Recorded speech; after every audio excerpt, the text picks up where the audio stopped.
போறோம். போற வழியில தான் பாசிக்குடா பீச் இருக்கு, அதையும் பார்த்துட்டு போவோம்.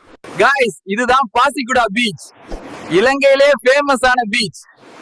இன்னைக்கு சூப்பரா ஒரு குளியல போட்டுற வேண்டியதான். ஏங்க இங்க வாங்க, இந்த பீச் ஆழமே இல்லைங்க, வந்து நீச்சல் அடிச்சுட்டு போங்க. ஹாய் மச்சான், நான் வந்துட்டேன். எப்படி இருக்க? நான் நல்லா இருக்கேன். நீ எப்படி இருக்க? கன நாளைக்கு பிறகு பாக்குறோம். என்ன? வாங்க தம்பி, முகத்தை கழுவிட்டு வாங்க, நான் சாப்பாட்டை எடுத்து வைக்கிறேன். வந்த உடனே வா.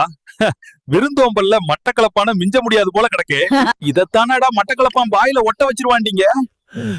உண்மையிலேயே எழும்ப முடியல. இப்படியே கொஞ்ச நேரம் ரெஸ்ட் எடுப்போம். மச்சான், இந்த காணி எவ்வளோடா போகும்? இது 10 பேர்ச்சி காணி மச்சான், எப்படியும் 1 கோடிக்கு மேல சொல்லுவாங்க. இந்த காணிக்கு ஏண்டா 1 கோடி?